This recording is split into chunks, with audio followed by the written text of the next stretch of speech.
Mistress Vania Changes Jobs, Episode 2.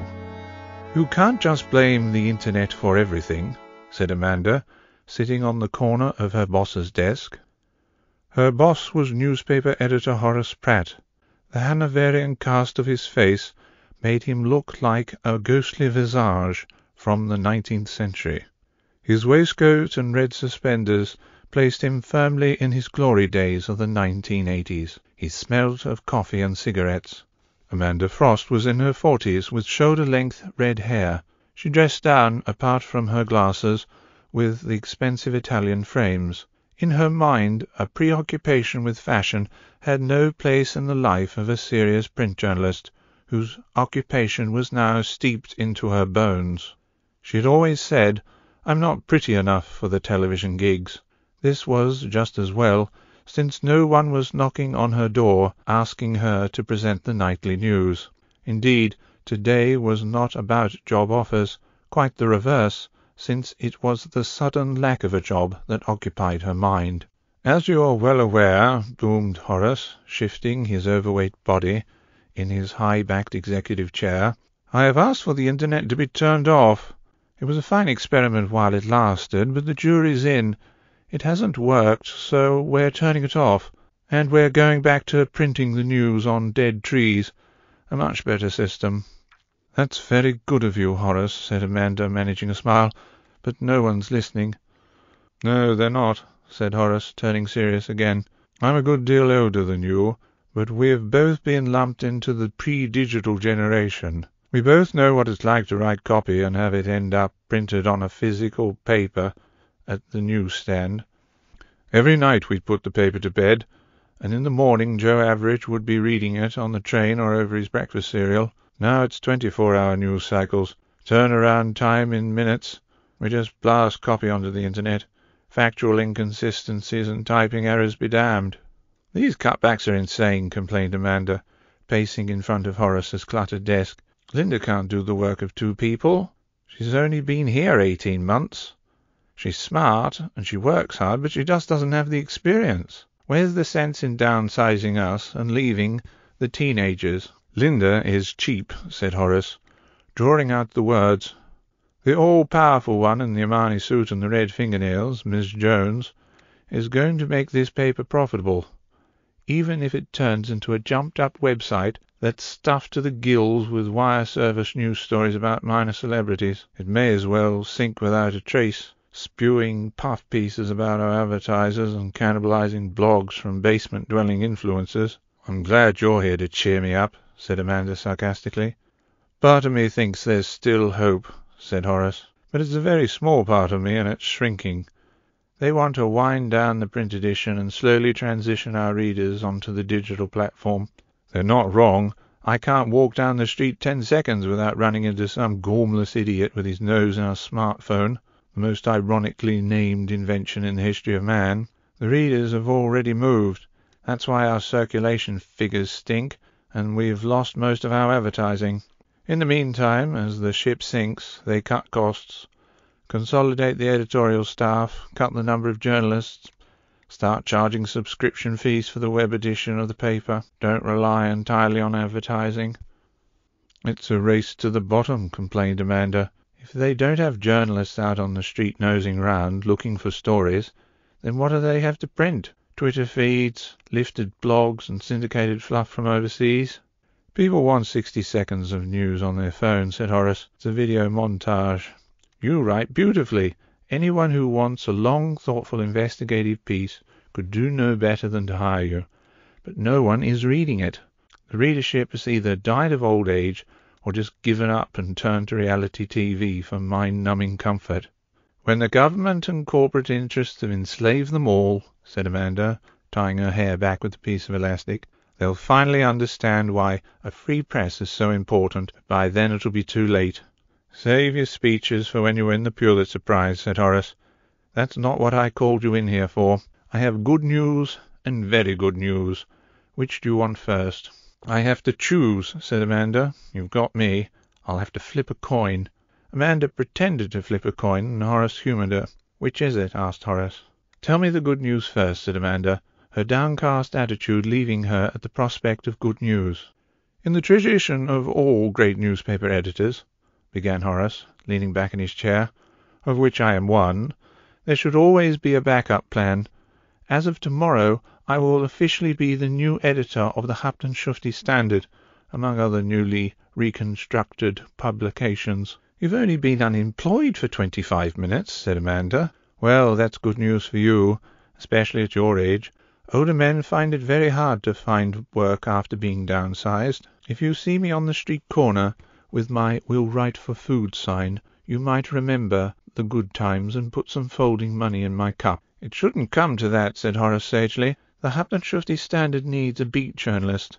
They're ditching print and going digital only, with an emphasis on staying local. Super low-cost structure. Local is the only niche that's competitive. All the big players have given up on regional news, because everything is now nationally syndicated. There's no one covering the local stuff. So we've got to take a gamble and fill that space. An old friend of mine, journalist turned entrepreneur, has bought up 8 regional newspapers. I'm going to be editing all of them. I'll still be based here, but we need people in the regions. That's where you come in." "Hauptschrift?" said Angela, sounding worried. "I've never even heard of this place, much less their newspaper. What's their circulation numbers like?" "Variable, that is to say seasonal," said Horace, seeing that Amanda had cut to the nub of the problem. "In all honesty, pretty low. But that's good. It's always advantageous to improve off a low base. Makes you look good in your performance reviews. We're hoping the full switch to digital will help kick things up a gear." "It's obscurity," said Amanda. "More than a step backwards. It's a million step backwards to the middle of nowhere." "Might I remind you that you are unemployed?" said Horace, as usual being realistic. "As of today you're at the bottom of the hole. Now the only way is up. And it will help me. I need to get this thing moving. And it will help you, at least until you find something better. I'm not expecting lifelong commitment. Just give it some thought." "Well," said Amanda. Her feelings were wavering, and it would be nice to tell people that she had already got a new job. "So did they just buy the masthead, or is there staff as well? Who was running it previously?" "One guy," said Horace. "He had a couple of assistants, but basically one guy.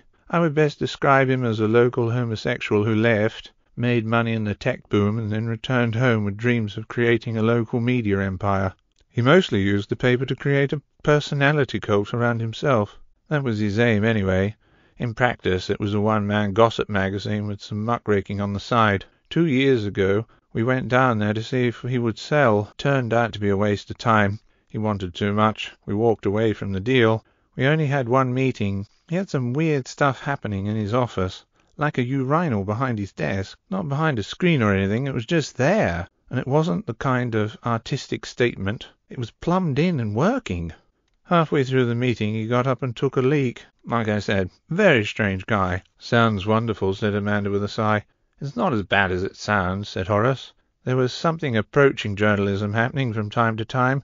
He was fixated with political scandal, but all he had to work with was local councillors. Not exactly Watergate, but his heart was in the right place. He tailed a fat middle-aged plumber wholesaler who had got himself elected to the local council. Followed him all the way to a second-rate resort in Spain, some junket to do with the future of sewage treatment or the recycling of plastic recycling bins. Anyway, our man was hopeful of breaking open the appalling behaviour of publicly elected officials, gay tryst with hand-modelled and late-night orgy type of thing.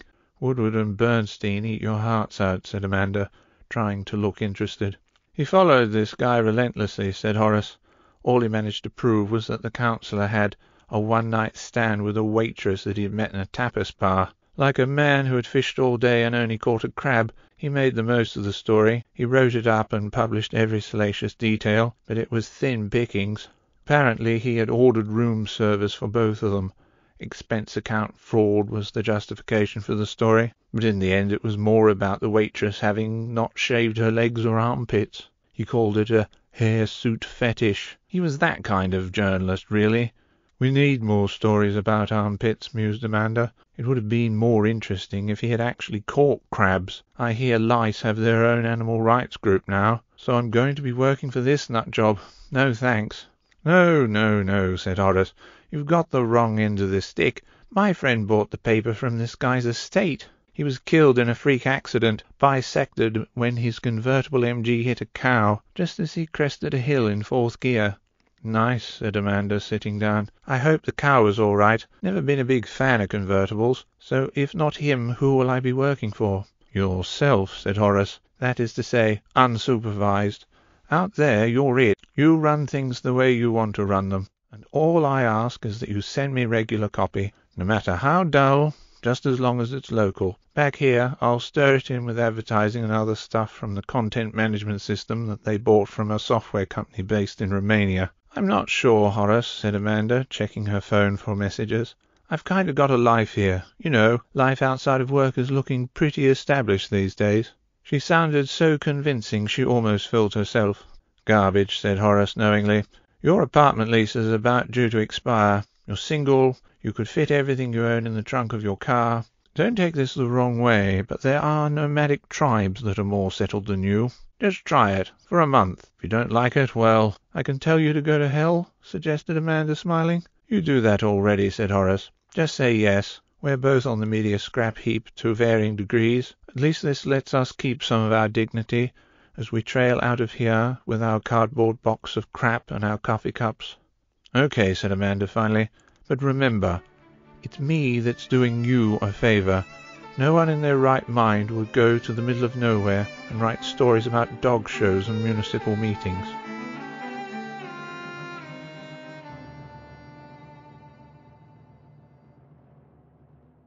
Mistress Vania sat with her right hand resting on a small table. Rico was in the final stages of performing a ferociously precise manicure. She worked with practised efficiency. The nails shone wet with newly applied red polish. Rico was relentless in her attention to detail. An observer might have concluded that less thought had gone into the building of a desalination plant or the monitoring of upper atmosphere pollutants. In Rico's mind, every task performed for Mistress Vania was vitally important. The triviality of the task in no way negated the need for unwavering high standards. The greeting of clients with the always unfaltering politeness of tone, the cleaning of showers, even in some cases the cleaning and dressing of clients themselves who had become too exhausted to make themselves decent. Even the upkeep and servicing of vehicles. To Rico an oil change was nothing. She did it all. Mistress Vania could only deal with people in one way. She could dominate them or ignore them entirely. There was no middle ground. Although her clients had multifaceted personalities, and though the facets were many, they were also shallow, whereas Mistress Vania had a single facet to her personality, yet it ran deep. This gave her the clarity of thought that made life's decision-making simple. "You are so meticulous," said Mistress Vania, looking pleased at her fresh blood-red nails. "Creating fear in the mind of a submissive is so important in the early stages. Once fear is established, they hate themselves for fearing you. That gives me something to work with. My nails are one of the many vital elements. As always, your work is faultless." "You're welcome," said Rico, quickly leaving the room. From the adjoining room Rico's swift footsteps could be heard. 2 minutes later she returned with the computer and sat next to her mistress. "None of my clients have been fat," said Mistress Vania, gently blowing on her painted nails. "Middle-aged spread, perhaps, but nothing you would really call obese." "We can't put an advertisement in the paper, the personal column. Print media is dead," suggested Rico. "True, I haven't done that for many years," said Mistress Vania.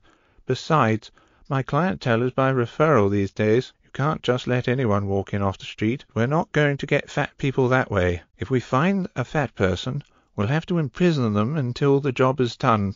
No one will willingly sign up for that. Perhaps initially they might like the idea, but after I get started on them, they'll be plotting to escape." Rico looked at Mistress Vania and smiled as a thought occurred to her. "Kidnapping?" suggested Rico. "Yes," agreed Mistress Vania. "I think we'll have to do that. I can't see any other way of doing it. I mean, this means we must relocate and search for potential candidates. An entirely new and separate operation. The place must be small enough that it's out of the way, where there's no chance of being disturbed, yet large enough that the arrival of new people will not be noticed. A small to medium-sized town. For once we might get something useful from the Internet. Can you search for towns based on population size and region?" "Immediately," said Rico, as she began to type quickly on the computer. Shortly a list of towns appeared on the screen, and Mistress Vania viewed it with careful attention. "I like the sound of that name," she said, tapping the screen with her finger. "Hapten Shufti. Hapten from the Greek haptine, that is to fasten. Bonds and constraints are very much our business. Hapten Shufti it will be then. Make preparations for travel. We will perform some reconnaissance. If it is suitable, we'll find an unobtrusive house and relocate there. Then we can capture one of these fat people and make them thin. I'll dominate them so completely their desire for pleasure through food will be quelled. They will eat only when I tell them to eat. They will consume only what I allow them to consume. The world has changed, Rico. We must change too. Raymond was right. Food is the new sex." Rico jumped up and down with excitement. "While you are busying yourself with that task," said Mistress Vania, "I will do some research of my own. I must learn more about fat people. For too long I have ignored them. Now, nothing about them will be beneath my attention."